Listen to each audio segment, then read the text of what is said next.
جب ہم داڑھی منڈا کر گٹر میں پھینکتے ہیں تب یاد آتے ہیں؟ جب ہمارے ہاتھوں میں شراب کی بوتلیں ہوتی تب نبی یاد آتے ہیں؟ جب ہم اپنے نرم گدوں پہ لیٹ کر کے موبائل کے اندر گندے زنا کے مناظر دیکھ رہے ہوتے تب نبی ہمیں یاد آتے ہیں؟ ہمیں نبی کب یاد آتے ہیں؟ ناپ تول میں ہم کمی کر رہے ہوتے ہیں اس وقت ہمیں نبی یاد آتے ہیں؟ معاذ اللہ کسی عورت پر ہم گندی نظر ڈال رہے ہوتے تب نبی ہمیں حضور یاد کب آتے ہیں؟ جو ہمیں کبھی نہیں بھولے، بلکہ یہاں تک حدیث پاک میں آیا ہے کہ جب میرے نبی کو قبر انور میں رکھا گیا تو دیکھنے والوں کی چاہت تھی کہ آخری مرتبہ حضور کا چہرہ دیکھ لیں، تو تب لبوں پر جنبش تھی، لبیں مبارک کھل رہے تھے، کان لگا کے سنا گیا حضور کہنا کیا چاہتے ہیں۔ تو پتہ ہے کیا آواز آ رہی تھی؟ اس وقت بھی آواز تھی رب حبلی امتی۔ سبحان اللہ۔ قبر انور میں بھی آواز تھی، اور اب بھی آج بھی حضور رب حبلی امتی کہہ رہے ہیں، اب بھی کہہ رہے ہیں، اب بھی کہہ رہے ہیں۔ امام اہل سنت نے لکھا کہ جب کان تمہارے بجا کرے کان، تو جب کان بجنے لگے تو تم نبی پہ درود پڑھا کرو۔ کان بجنا کس کو کہتے ہیں؟ کان بجنا کس کو کہتے ہیں پتہ ہے؟ کان بجنا جیسے ہمیں ایسا لگتا ہے کسی کی آواز آئی، ہم پیچھے پلٹ کر دیکھتے ہیں لیکن آواز دینے والا کوئی نظر۔ اب لوگ اس پہ الگ الگ کمنٹ کرتے ہیں کہ کان کیوں بجتے ہیں، لیکن اصل کیا بات ہے کان بجنے کی؟ تو بریلی کے تاجدار حدیث نقل کرتے ہوئے بیان کر رہے ہیں کہ کان کیوں بجتے ہیں۔ فرماتے ہیں کہ حضور کی حدیث ہے جب حضور علیہ السلام اٹھیں گے قیامت میں تو رب حبلی امتی کہتے ہوئے اٹھیں گے، اور صحابہ کہتے ہیں کہ جب قبر شریف میں رکھے گئے آرام کے لیے تب بھی رب حبلی امتی کہہ رہے تھے، رکھے گئے تو رب حبلی امتی، اٹھیں گے تو رب حبلی امتی۔ تو اب حضور اس وقت کیا کر رہے ہیں؟ تو فرماتے کہ وہ ابھی بھی رب حبلی امتی کہہ رہے ہیں، وہ اب بھی رب حبلی امتی کہہ رہے ہیں، ورنہ سن لو سنیو، کب کے پتھر برس گئے ہوتے، کب کے ہواؤں نے ہمیں ہلاک کر دیا ہوتا، کب کے چہرے سور اور بندروں کی طرح مسک ہو گئے ہوتے، کب کے زمین دھس گئی ہوتی، کب کی انگارے برس گئے ہوتے۔ لیکن قوم لوط سے زیادہ، قوم عاد سے زیادہ، قوم سمود سے زیادہ، دوسری قوموں سے زیادہ اتنے پاپ کرنے کے بعد بھی اللہ کا عذاب کیوں نہیں آتا؟ اس لیے کہ کسی کی دعا ہمیں سنبھالے ہوئے ہے۔ کوئی کہتا ہے اللہ اکبر، کون دعاؤں میں یاد رکھتا ہے؟ میں ڈوبتا ہوں سمندر اچھال دیتا ہے۔ کس کی دعا تمہارے پیچھے ہے؟ ورنہ رات کی تاریکیوں میں ہم جتنے پاپ کر رہے ہیں، اتنے پاپ کبھی موسیٰ علیہ السلام کی امت نے خواب میں بھی نہیں دیکھا ہوگا، نوح علیہ السلام کی امت نے کبھی اس کا تصور نہیں کیا ہوگا۔ لیکن اتنے جرائم کرنے کے بعد جو 3 مرتبہ لقمے مل رہے ہیں نا، وہ آپ کی کوئی ہوشیاری نہیں، میری کوئی دیر ہوشیاری نہیں، یہ جو لقمے کی خیرات مل رہی ہے یہ کسی کی دعا نے ہمیں سنبھال رکھا ہے، یہ کسی کی دعا نے بچا رکھا ہے، یہ کسی کی دعا نے پردہ داری کر رکھی ہے۔ حضرت استاد زمن کہتے ہیں آج جو عیب کسی پر نہیں کھلنے دیتے، آج جو عیب کسی پر نہیں کھلنے دیتے، کب وہ چاہیں گے میری حشر میں رسوائی ہو، کب وہ چاہیں گے میری حشر میں رسوائی ہو۔ میرے قوم کے جوانوں، تو عرض یہ کر رہا تھا، بریلی کے تاجدار لکھتے ہیں کہ اللہ اکبر، قبر انور میں رکھے گئے تو رب حبلی امتی، اور قبر سے اٹھیں گے تو رب حبلی امتی۔ تو آج کیا کر رہے ہیں؟ آج بھی وہ رب حبلی امتی کہہ رہے ہیں، امتی امتی کہہ رہے ہیں۔ اور کیا ہوگا پھر؟ اللہ اکبر، تو اللہ تعالی کسی بندے پر کرم کرتا ہے، اللہ کی نظر عنایت کسی بندے پہ ہوتی ہے تو حضور کی وہ دعا جو قبر انور سے اٹھ رہی ہے رب حبلی امتی کی شکل میں، تو وہ آواز کسی امتی کے کان میں اللہ پہنچا دیتا ہے، تو ایسا لگتا ہے کہ کان بج بج رہے ہیں، وہ کان نہیں بجتے، تمہارے نبی کی آواز تمہارے کانوں سے ٹکرا جاتی ہے، تو جب نبی کی آواز کانوں سے ٹکرائے تو اس وقت نبی پہ درود پڑھنا چاہیے۔ یہ کان بجنے کا فلسفہ سمجھ میں آیا کہ کان کیوں بجتے ہیں؟ حضور کی آواز ہمارے کانوں سے ٹکراتی ہے۔ سوچو، جس نے اتنا پیار کیا، جس نے اتنی محبت کی، بتاؤ اس رسول کا یہی حق تھا کہ آقا فرمائے کہ نماز میں میری آنکھوں کی ٹھنڈک ہے، لیکن ہم نماز چھوڑے بیٹھے ہیں۔ مگر سن لو، میں نے ابھی ایک بات کہی نا کہ نبی کی پناہ نہیں ملے گی جو نماز چھوڑ دے، کیونکہ اللہ کے رسول فرماتے ہیں جس نے نماز جان بوجھ کے چھوڑ دی، میں محمد اس سے بیزار ہوں۔ حضور فرماتے ہیں میں اس سے بیزار ہوں۔ فرمایا جس نے جان بوجھ کر ایک وقت کی نماز چھوڑی وہ میرے ذمے سے باہر ہو گیا۔ آقا فرماتے وہ میرے ذمے سے باہر ہو گیا، قیامت کے دن اس کے ساتھ میرا کوئی وعدہ نہیں ہے، قیامت کے دن اس کے ساتھ میرا کوئی وعدہ نہیں ہے، وہ میرے ذمے سے باہر ہو گیا۔ اب میں سوچتا ہوں یا اللہ، ہمیں تو قیامت میں ایک ہی سہارا ہے، کس کا سہارا ہے؟ ابھی میں عرض کروں گا، وہ حدیث مکمل کرتے کرتے بات دور نکلی۔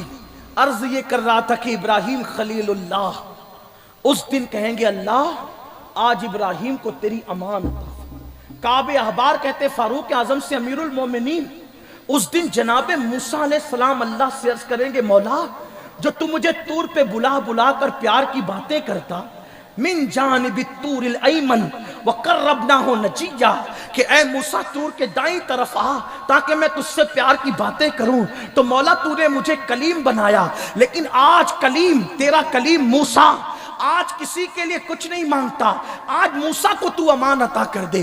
یہ میدان محشر کا منظر ہے کہ جناب موسیٰ علیہ السلام کی یہ شان ہوگی کہ وہ کہیں گے کہ مولا آج تو مجھے اپنی امان عطا کر دے۔ اور پھر کعب احبار کہتے ہیں امیر المومنین جناب عیسیٰ علیہ السلام جو کنواری بتول مریم کے شکم سے پیدا ہوئے، وہ اپنے گھٹنوں کو زمین پہ رکھ کے کہیں گے اے اللہ آج تیرا عیسیٰ جس کو تو نے کنواری بتول سے پیدا کیا، بن باپ کے پیدا کیا، تو نے کلمت اللہ بنایا، روح اللہ بنایا، وہ عیسیٰ آج اپنی ماں مریم کے لیے بھی کچھ نہیں مانگتا۔ دیکھو محشر کیا ہوگا، محشر کیا ہوگا۔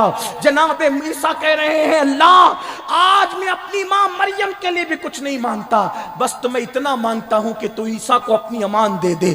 یہ انبیاء کی شان ہوگی، لیکن امام الانبیاء، سید الانبیاء، شافعی یوم النشور، شفیع المذنبین، مصطفیٰ جان رحمت کی کیا شان ہوگی؟ جناب خلیل اپنے لیے امان مانگ رہے ہوں گے، موسیٰ کلیم اپنے لیے امان مانگ رہے ہوں گے، عیسیٰ کلمت اللہ کہہ رہے ہوں گے مولا آج میں اپنی ماں مریم کے لیے بھی کچھ نہیں مانگتا۔ اللہ اکبر، کہیں گے مولا مجھے امان عطا کر دے، لیکن ایک ایسا وجود ہوگا، ایک ایسی ذات ہوگی جو اپنے لیے کچھ نہیں مانگ رہے ہوں گے بلکہ اپنی پیشانی کو سجدے میں رکھ کے کہہ رہے ہوں گے رب حبلی امتی، رب حبلی امتی، رب حبلی امتی، اے اللہ میری امت کو بخش دے، میری امت کو بخش دے۔ اب سوچو اپنا سہارا کون، اپنے لیے نجات کا ذریعہ کون؟ اللہ اکبر، مصطفیٰ جان رحمت کی ذات۔ آپ خوش ہو گئے ہوں گے، بالکل خوش ہونا بھی چاہیے کہ ہم گنہگار ہیں، لیکن خوش نصیب ہے کہ حضور کا دامن ملا۔ لیکن میری قوم کے جوانوں، اگر تم انٹرنیٹ پر بیٹھنے کے لیے گھنٹوں نکال لیتے ہو، جم کرنے کے لیے گھنٹوں نکال لیتے ہو، کمپیوٹر پہ بیٹھنے کے لیے گھنٹوں نکال لیتے ہو، دوستوں کے ساتھ بیٹھنے کے لیے گھنٹوں نکال لیتے ہو، میں تمہارے سامنے گزارش کرتا ہوں، میں اگر تم قریب ہوتے تو تمہارے پیر بھی پکڑوں، لیکن آپ سے کہتا ہوں اپنے حال پہ رحم کر لو، اپنے آپ پہ رحم کر لو۔ تم نے دوستوں کے لیے وقت نکالا، بیوی بچوں کے لیے وقت نکالا، تم نے واٹس ایپ یوز کرنے کے لیے گھنٹوں وقف کر دیے، یوٹیوب پہ بیٹھ کر تم نے گھنٹوں لگا دیے، فلمیں دیکھنے کے لیے تم نے 3 گھنٹے لگا دیے، لیکن 10 منٹ کا ٹائم تم نے کبھی نماز کے لیے نہیں نکالا۔ کیوں نہیں نکالا میرے بھائی؟ آپ کہتے ہیں مولا مولانا ٹائم نہیں ملتا. میں کہتا ہوں تم دوست کے لیے ٹائم نکالتے ہو. کون سا دوست تو پتا ہے کون سا دوست. میں یہ نہیں کہتا دوستی مشکوک کر دو, دوستیاں توڑ دو نہیں کہتا. دوستی نبھانے کا شوق مجھے بہت زیادہ ہے, لیکن آپ سے کہتا ہوں دوستوں کے لیے گھنٹوں نکالتے ہو, اللہ کے لیے 10 منٹ نہیں نکالتے. اور بھی بچوں کے لیے گھنٹوں دیتے ہو, اللہ کے لیے 10 منٹ نہیں نکالتے. لوگوں سنو, جب تمہاری روح کا رشتہ تمہارے جسم سے ٹوٹ جائے گا نا, یہ دوستوں تمہاری میتوں میں بھی نہیں آئیں گے. غالب کہتے ہیں ہم نے مانا کہ تغافل نہ کرو گے, لیکن ہم نے مانا کہ تغافل نہ کرو گے لیکن خاک ہو جائیں گے ہم تمہیں خبر ہونے تک, خاک ہو جائیں گے تمہیں خبر ہونے تک. ارے لوگ مٹی میں نہیں آتے میرے بھائی, ایسے دوست ہیں. ارے دوست کیا, یہ کرونا نے سکھایا کوئی اپنا نہیں ہے, کرونا کی مہاماری نے سکھایا کون اپنے. سب کو ٹائم دینے والوں رب کو نہیں دیتے, جس نے تمہیں روزی دی, جس نے تمہیں پیدا کیا. تمہارے پیدا ہونے سے پہلے تمہارے ماں کے سینے میں جس نے غذا پیدا کی وہ اللہ, جس نے ماں کے پیٹ میں ہمیں کھلایا, ماں کے پیٹ میں ہمیں پلایا. اللہ اکبر, وہ اللہ جس نے ماں کے اندھیرے پیٹ میں ہمیں وحشت سے بچایا, ہمیں تکلیفوں سے بچایا. وہ اللہ جو ماں سے زیادہ ہم سے پیار کرتا ہے. 70 ماؤں کی ممتا ایک طرف, اس سے زیادہ اللہ ہم سے پیار کرتا ہے. اس اللہ کے لیے 10 منٹ کا ٹائم نہیں نکالتے. اللہ اکبر, اگر کسی دوست کی شادی کا رت جگہ ہو, پوری رات جگتے ہو, فجر میں 10 منٹ کے لیے نیند قربان نہیں کر سکتے. نہیں, تم جفا کر رہے ہو. ہم اللہ سے کہیں نہ کہیں بے وفائی کرنے کی کوشش کر رہے ہیں, ہم اللہ سے کہیں نہ کہیں جفاکاری کرنے کی کوشش کر رہے ہیں. ارے کوئی ایک گلاس پانی دے دے, اس کو تھینک یو کہنا نہیں بھولتے, اس کو شکریہ کہنا نہیں بھولتے. کوئی گورنمنٹ کی نوکری دلا دے, پوری زندگی اس کا شکریہ ادا کرتے ہو. بڑی معذرت کے ساتھ اگر کوئی کسی ناظم کو جلسہ دلا دینا, تو جلسے میں 4 بار اس کا نام مائک میں لیتا ہے شکریہ کے طور پہ. کوئی مقرر کو جلسہ دلا دینا, وہ پوری زندگی اس سے پیار محبت کی رشتے باندھ کے رکھتا ہے.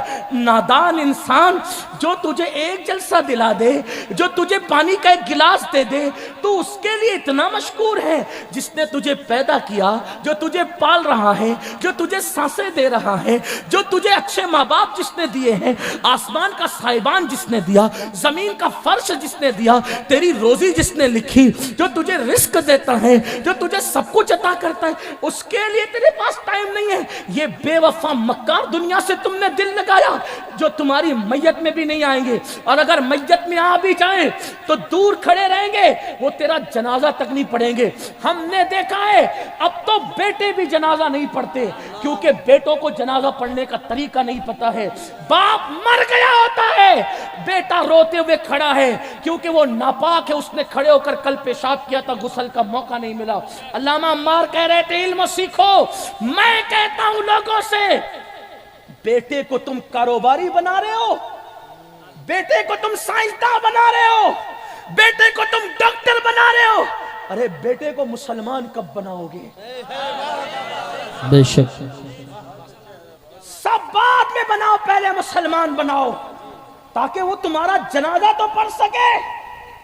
مسجد کے مولانا تمہارے لیے مغفرت کی دعا کریں گے کتنے بھی, لیکن بیٹا جس دل سوزی سے کرے گا, اتنی دل سوزی سے مسجد کا امام نہیں کر سکتا, کیونکہ جتنا رشتہ ہوتا ہے اتنی محبت ہوتی ہے. باپ کی میت پر جو بیٹے کا دل ٹوٹا ہوتا ہے نا, وہ محلے کے لوگوں کا دل نہیں ٹوٹا ہوتا. یہی تو ہے نا, یہی تو ہے نا. تو وہ بیٹا تو مغفرت کی دعا کرنے کے قابل ہی نہیں ہے, وہ تو کھڑے ہو کے پیشاب کرتا ہے, کیونکہ تم نے اس کو مسلمان نہیں بنا. کاروباری بنانے کی فکر کی, مسلمان بنانے کی فکر نہیں ہے نا. یہی تم نے رسول اللہ کے ساتھ وفا کی. غلامی رسول میں موت بھی قبول ہے کا مطلب یہی ہے. اولاد کے حوالے سے ایک باپ کی فکر کیا ہونی چاہیے,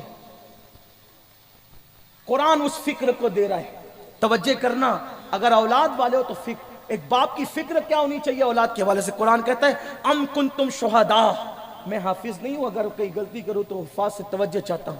ام کنتم شہداء اذ حضر یعقوب الموت اذ قال لبنیہ ما تعبدون من بعدی قالوا نعبد الہک و الہ آبائک ابراہیم و اسماعیل و اسحاق.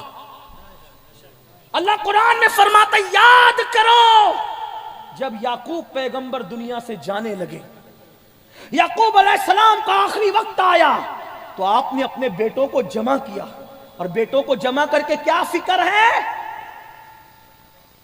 کیا فکر ہے؟ ما تعبدون من بعدی، میرے بعد تم عبادت کس کی کرو گے؟ دنیا سے جاتے وقت کاروبار کی فکر نہیں، گھر کی مکان دکان کی فکر نہیں، ایک باپ کی، مسلمان باپ کی فکر کیا ہونی چاہیے؟ میرے بعد تم عبادت کس کی کرو گے؟ ارے روٹی تو کتوں کو بھی مل جاتی ہے، کب تک روٹی کی فکر کرو گے؟ کہنے والوں نے کہا ہے کہ جس روزی کا اللہ نے وعدہ کیا اس کے لیے اتنی محنتیں کر رہے ہو، اور جس مغفرت کا کوئی وعدہ نہیں اس مغفرت کے لیے کیا کوشش ہے؟ اللہ فرماتا ہے اللہ جس کی چاہے مغفرت کرے گا۔ سورہ بقرہ کی آخری آیتوں کے اوپر کی آیت ہے، فَاغْفِرُوا مَن يَشَاءُ وَيُعَذِّبُ مَن يَشَاءُ، اللہ جس کی چاہے مغفرت کرے گا اور جس کو چاہے گا عذاب دے گا، اور جس کو چاہے۔ ہے کوئی نام کے ساتھ گارنٹی؟ نہیں کوئی گارنٹی، اس کے لیے کتنی محنت ہے۔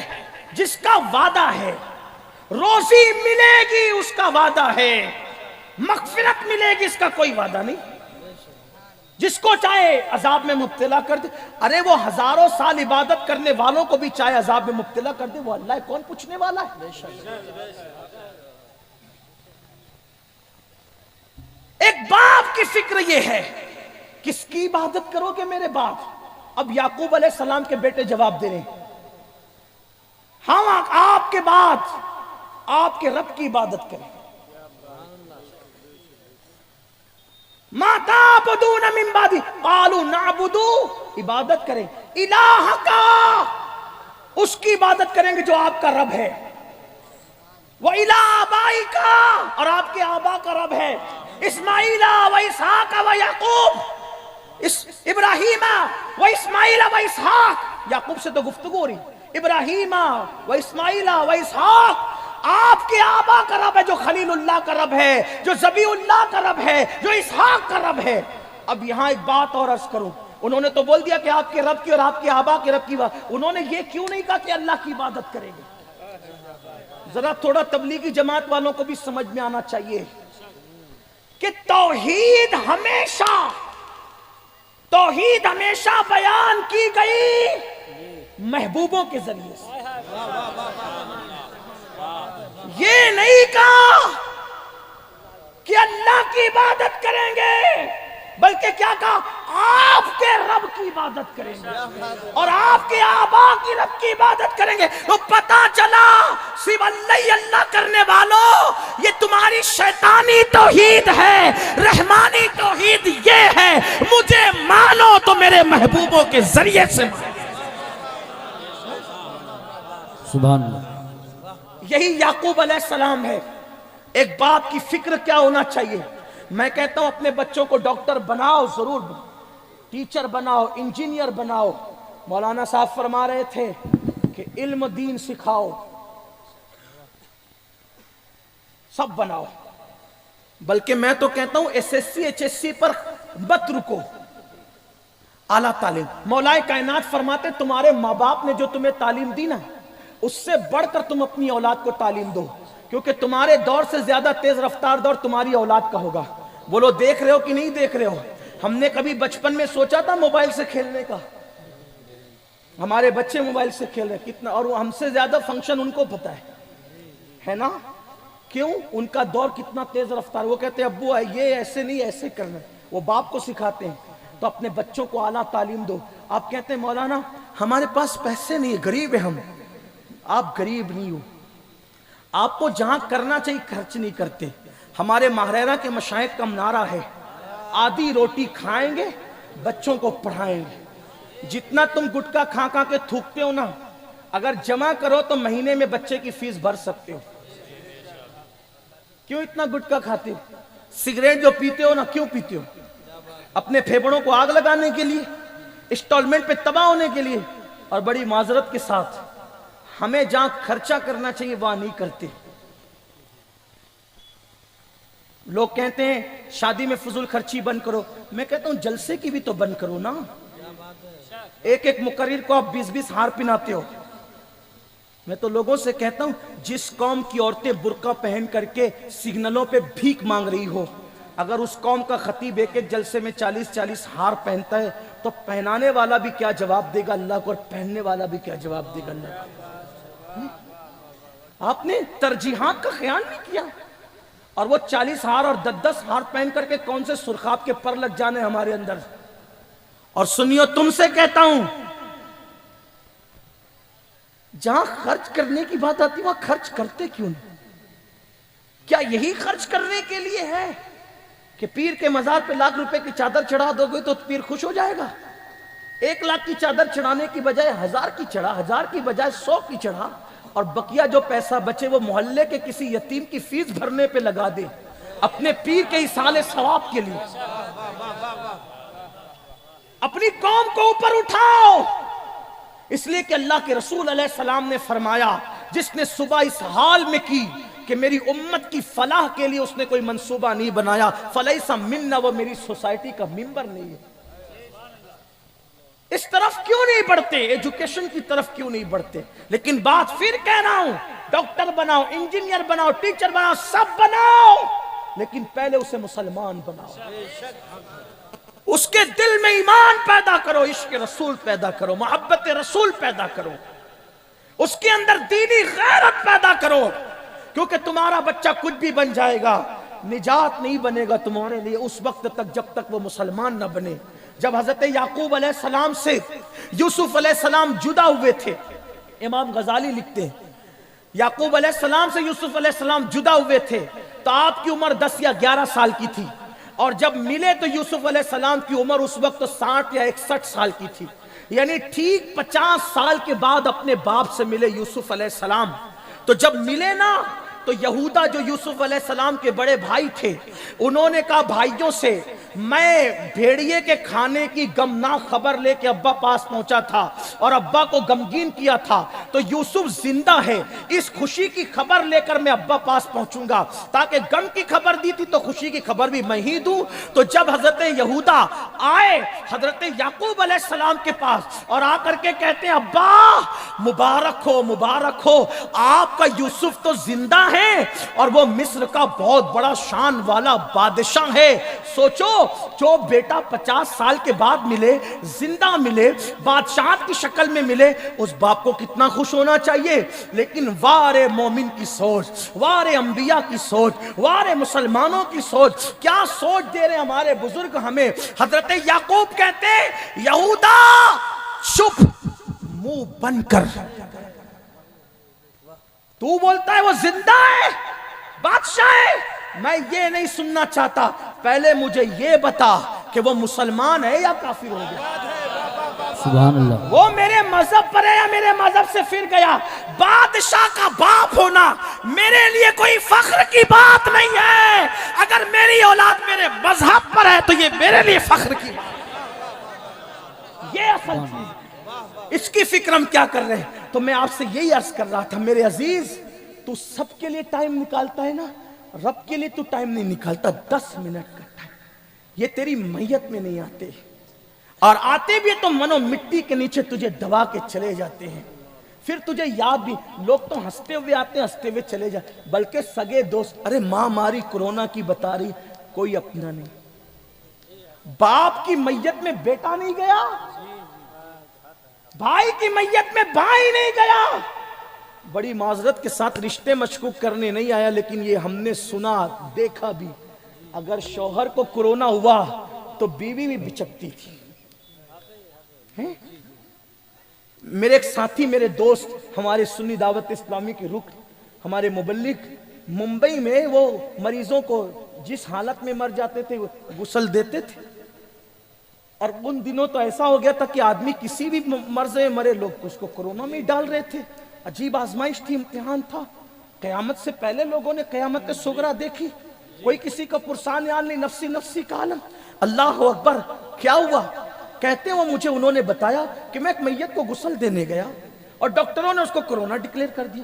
میں نے جب وہ اس کو غسل دینا شروع کیا تو میں نے میت کے بیٹے سے کہا بھائی میں غسل دے رہا ہوں لیکن اکیلا دے نہیں پاؤں گا نا, تو آپ ذرا لوٹے سے پانی ڈال دو. بیٹا کیا بولتا ہے پتہ ہے, مولانا میرے چھوٹے چھوٹے بچے ہیں ان پہ تو رحم کرو. یہ ہاں دنیا اتنی بے وفا ہے, ان سے دل لگائے بیٹھے ہو, ان کے لیے گھنٹوں نکال دے ہو, اور وہ رب جس کی رحمتیں زمین کے اوپر بھی کام آ رہی ہے, زمین کے اندر بھی جس کی رحمت کام, اس کے لیے 10 منٹ کا ٹائم نہیں نکالتے نماز کے لیے. بچے کو اسکول پہنچانا ہے تو تمہاری صبح 5 بجے آنکھ کھلتی ہے, فجر کے لیے کیوں آنکھ نہیں کھلتی؟ جو قوم اسکول سے زیادہ اللہ کے سجدے کو اہمیت نہ دے وہ قوم عزت کے ساتھ زمین پہ کیسے جیے گی؟ تو میں عرض یہ کر رہا تھا, بات پھر دور نکلی, میری مجبوری یہ ہے کہ میں تھوڑا سا اسٹاپ لیتے ہوئے چلتا ہوں. تو عرض کر رہا تھا کہ حضور کہہ رہے ہیں رب حبلی امتی, یہی بات چل رہی تھی, رب حبلی امتی. اب حضور ہم خوش ہو گئے, حضور ہمیں بخشوائیں گے.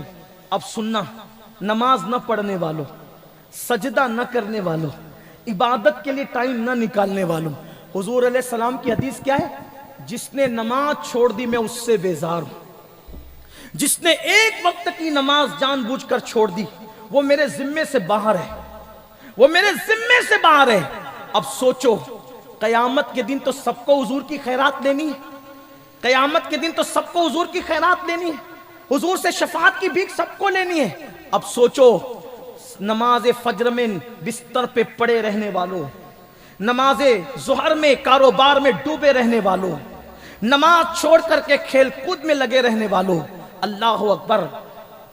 قیامت کا دن حضور سے شفاعت مانگنے گئے اور اللہ نہ کرے, 1000 بار نہ کرے, اللہ کسی دشمن کو بھی وہ دن نہ دکھائے, اللہ کسی دشمن کو بھی وہ دن نہ دکھائے کہ حضور نے فرمایا کہ نادان, تجھے پتا نہیں تھا, تجھے معلوم نہیں تھا کہ میں نے دنیا میں کہا تھا کہ جس نے ایک وقت کی نماز جان بوجھ کر چھوڑ دی وہ میرے ذمے سے باہر ہو گیا, قیامت کے دن اس کے ساتھ میرا کوئی وعدہ نہیں. اگر حضور علیہ السلام اللہ نہ کرے منہ پھیر لیں, ان کے کرم سے ایسی امید نہیں ہے کہ وہ منہ پھیر لیں گے, لیکن ایک بات یاد رکھنا, وہ کرم والے ہیں تو وہ غیرت والے بھی ہیں.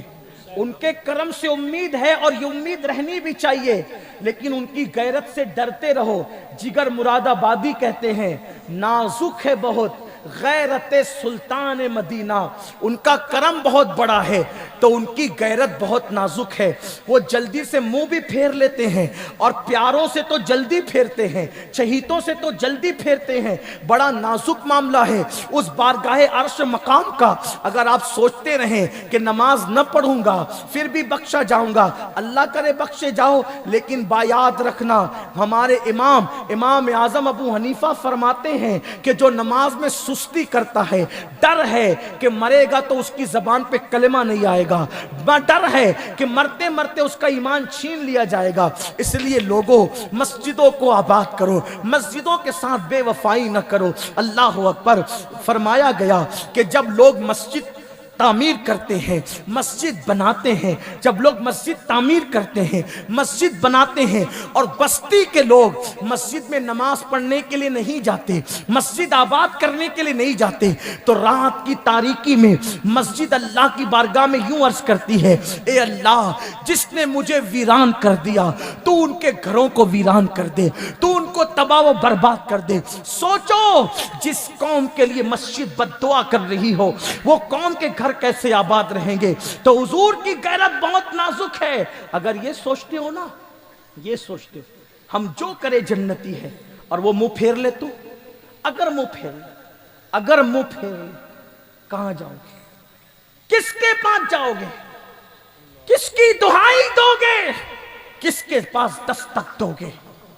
میرے امام تو کہتے ہیں سب نے صفِ محشر میں للکار دیا ہم کو, اے بے کسوں کے آقا اب تیری دہائی ہے, صرف ان کا سہارا ہے. اگر وہ بھی منہ پھیر لے, اور وہ اپنے چہیتوں سے جلدی ناراض ہوتے ہیں, یہ بھی سن لینا. آپ نے حدیث نہیں پڑھی, ایک صحابی انہوں نے بغیر ضرورت کے مسجد سے اونچا مکان بنایا,